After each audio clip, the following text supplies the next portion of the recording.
Good morning and welcome to the video.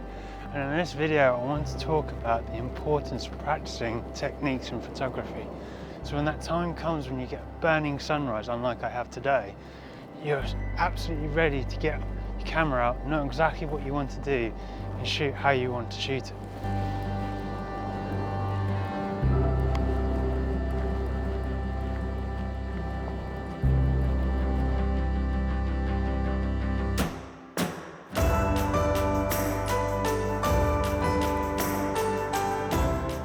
And the technique I'm practicing today and showing you guys is long exposure, and we're at a location that's forever changing with the height of the sand and the turn of the tides. At the moment we're here at Haysborough at low tide, so it's quite a good time to sort of look at compositions we want to see as the tide comes in. But when you're in places like this, please be careful of the tide. Make sure you have an app which allows you to know when high tide is, because some places, especially Norfolk, you can get cut off land very quickly.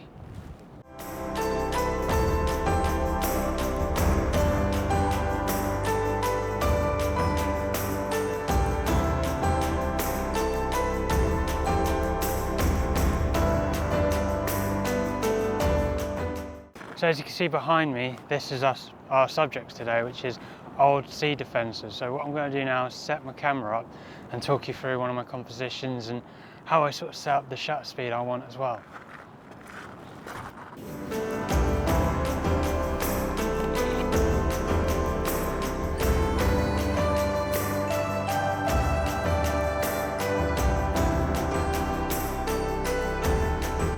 It's always good practice when you're at the coast to make sure you get your gear ready before you go closer to the sea, so you've got less chance of it damaging your gear, to be honest.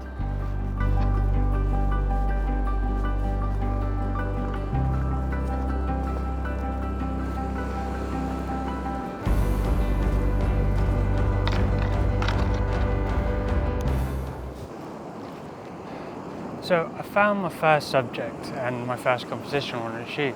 And in this composition I made sure that absolutely everything has its own space, so nothing crosses each other, so it's not distracting to the eye. And what I'm going to do first is a fast shutter speed, basically using the histogram without any filters at f11. That's giving me 1/8 of a second. So I'll focus on my main subject in this image. I'll take this photo and just see what it comes out like. Then I might introduce filters if I feel the need for it to be a slower shutter speed. Sorry, I can't speak. And yeah, definitely needs a slower shutter speed because the background waves are quite distracting to this image. So what I'm going to do is just show you every photo I take with this subject, and then when we go further on, I'll just talk about compositions and the shutter speed I use. So I'm now going to show you this image, and you can see what I mean by the distraction of the back waves. So now I'm going to put a freestop filter on the end of my cam lens, which is giving me a shutter speed of 1/6 of a second. So we're going to take this shot, and just check the back. See, even with this filter, it's still making the background still a bit too distracting for my liking. So what we're going to now do is put a 6-stop filter on and see how that changes. So I'll show you this photo, and then I'll put my filter on, and then we'll get back to you.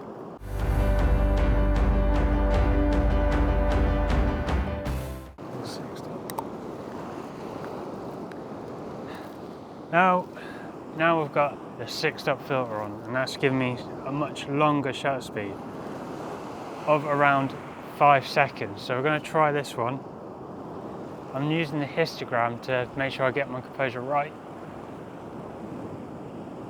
And then take that, so we're going to have a look. And that has definitely added so much interest and made the image feeling so much more sort of calm and ethereal look. So I'm going to keep working on this image, showing you some photos from it, and I'll get back to you.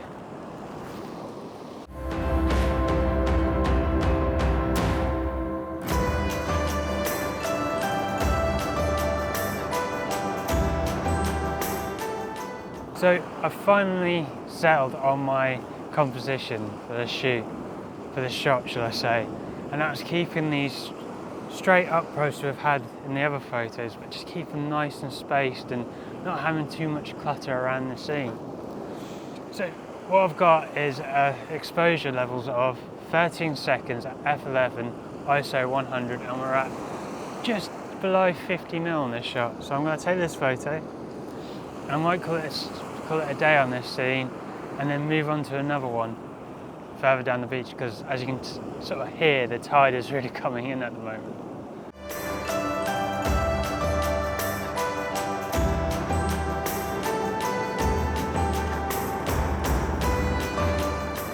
So now I've found my next scene. I've done the test shot. That was 1/8 of a second, f11, ISO 100.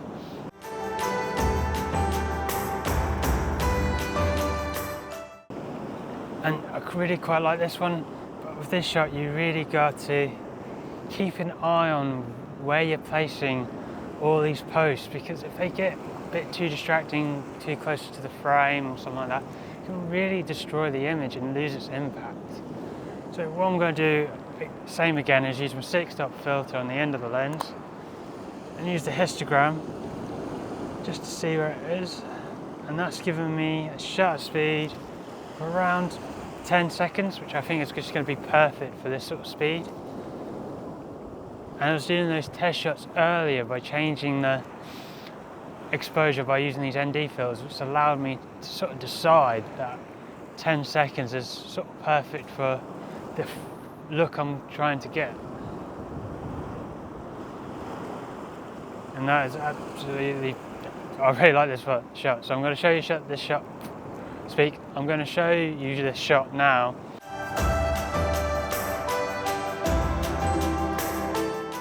I'm going to move on to another subject because the tide is moving in quite a lot, and I would like to get a few more photos before I get pushed out, to be honest.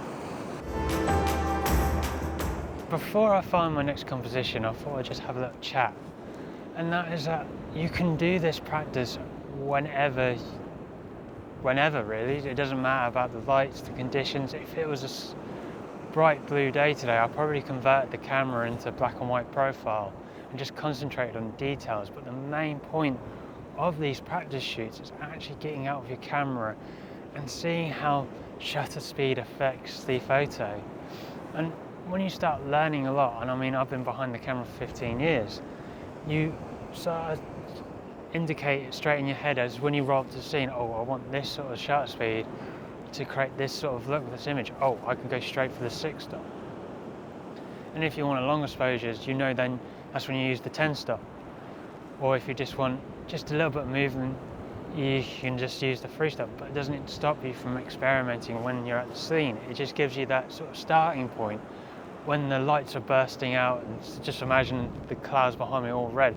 I don't really want to be panicking going, oh, what shutter speed, what shutter speed? At least I know I have a starting point to the photograph, and not rushing and getting panicky and worrying about what the setting is going to be, because I've already done the practice beforehand and I understand how it works.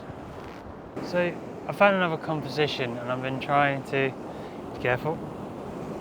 As you can see, the tide's coming right up to my tripod right now. So I found another composition, as I was saying, and because I've done the practice behind me, I've literally just chucked on the 6-stop filter straight away, giving me 5 seconds of a shutter speed, and that's just perfect for the scene. And it's quite a difficult scene to make sure I get everything sort of placed nice in the photo, what's pleasing to the eye. So I'm going to take this shot, and once this shot going through, I might then think about getting my shutter release cable out or my remote out, or however you do, sort of to get the time of the waves right. And I'm looking at this and I could really like a bit more water at the front. As the tide's coming in quite a bit, what I'm going to do is sort of cheat a bit and use multiple exposure. So I'll just change my settings, go on the eye menu, get a single shot, 2-second timer, and then I'm going to make it so it does 7 photos, and I'm going to wait until the wave comes in, then I'm going to take 7 images, and then when I get back onto the PC or however you edit, I'll pick the right one at the time. As the wave's now coming in, it's now about to take 7 exposures at 5 seconds, f11, ISO 100, and we're about, I would say, 60 mil. So getting a photo how you really like it. Like, I would, if I didn't feel quite rushed, I would get my remote shutter out and just press it as the tide is perfectly how I want it. But I'm feeling a bit rushed today, I'm not gonna lie.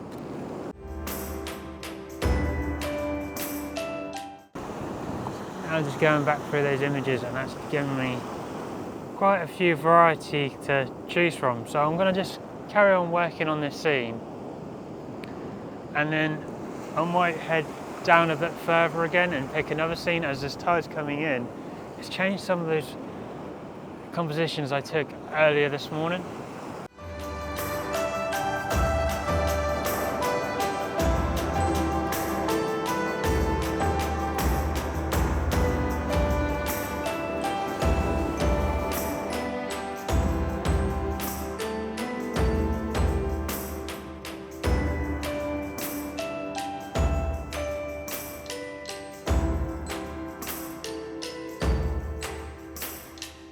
I know today we only practice shutter speed. You can also practice your aperture as well as your ISO. You know, you can push your ISO as far as you can to see how much camera noise you get to the point where you can't sort of save the image, should we say. And then with aperture, you can sort of pick a spot and then learn where your sharpest point of your lens is, or how f4 differs from f7, shall we say. And at least that gives you more idea when you come to a scene and photograph. And I'm going to say this is the second time I've tried to film this video, to be honest, because I lost one of my mics during the first time I tried to film this.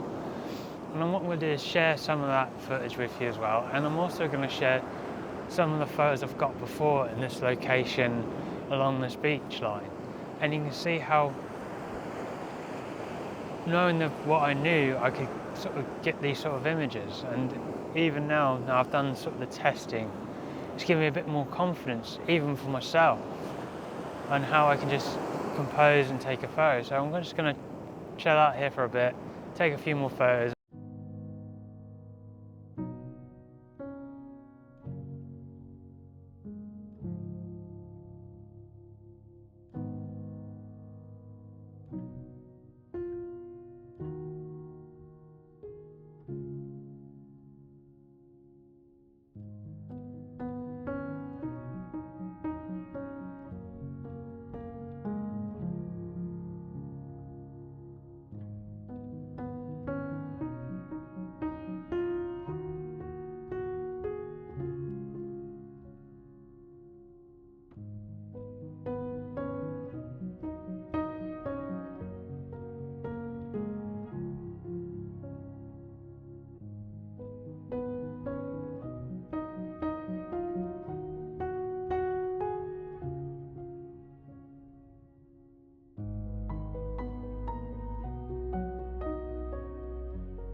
And now I'm going to leave the video here.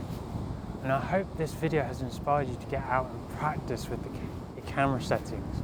So next time you go to a location like on holiday or somewhere you've always wanted to photograph, then all you have to do is worry about its composition, which is more powerful than settings or the camera itself.